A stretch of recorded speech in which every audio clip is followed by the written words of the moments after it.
ওম শান্তি। আজ ২০ তারিখের প্রাতঃমুরলিতে মূল সার বুঝে নেব।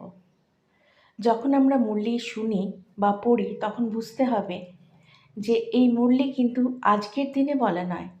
তাই মুরলিতে মনের পুরনো বিষয়গুলো ও নতুন বিষয়গুলোও কিন্তু একসঙ্গে মেলানো থাকে। অর্থাৎ সত্যে ফেরার পথে সেই পুরনো ভাবনাগুলো মিক্সার থাকে। তাই পড়ার সময় সেই অর্থগুলো যদি আমরা বুঝে বুঝে পড়ি তবেই কিন্তু এই মূল অর্থাৎ সত্যে ফেরা সম্ভব। কার সাক্ষাৎ আমরা করি? নিজেকে সত্যে ফেরানোই হচ্ছে মূল সাক্ষাৎ। অর্থাৎ এই সত্যের সাক্ষাৎ করি। বাকি বাবাকে দেখা, বিন্দু দেখা, এগুলো হচ্ছে মনের পুরনো সেটিংস।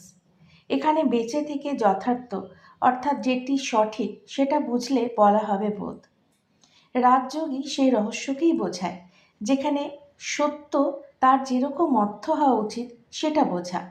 বাকিতে সব পুরনো ভাবনা যা এতদিন মনকে ঘিরে রেখেছিল। মুরলিতে মূল উত্তরাধিকার যা তা হচ্ছে শ্রীমত। শ্রীমত একটাই, যে মূল সত্যে ফেরা অর্থাৎ মূল স্মৃতি কি আমি আত্মা, এবং বর্তমানে বেঁচে থেকে মৃত্যুর পরের অবস্থাতে স্টে করে মনের ওঠানামাকে দেখা। এভাবে বেঁচে থেকে যখন আমরা সব কিছুকে দেখতে পাই, অর্থাৎ নিজের চরিত্রকে অপরের চরিত্রকে দেখতে পাই, তাই হলো কিন্তু আত্মদর্শন। দ্বিতীয় উত্তরাধিকার পড়ে পড়ে বাকি বিস্তারের বিষয়গুলোকে সত্যের সাথে মিলিয়ে ফেরা। এখানে বাবা, টিচার, সদ্গুরু সবটাই আপনার মূল সত্যবোধের মধ্যে। কারণ জ্ঞান বা বোধ কোনো শরীরী সম্বন্ধ, শরীরী সম্পর্ক এভাবে বিষয়কে বোঝায়নি। চরিত্রে বেঁধে থাকাই হচ্ছে মৃত্যুলোক। চরিত্রে কোনো শিব নেই, মূল সত্যের স্মৃতিতে শিব।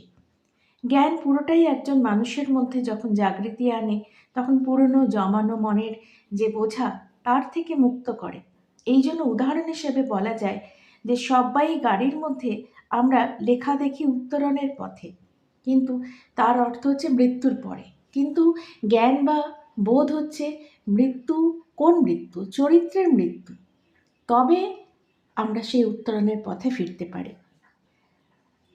মূল স্মৃতিতে কিন্তু সবাই সুখী, সবাই শান্তিতে থাকে, সবাই সন্তুষ্ট থাকে।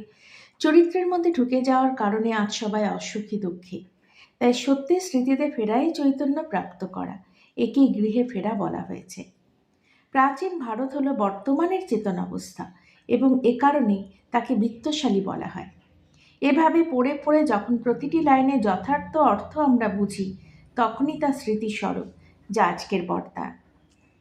ওম শান্তি।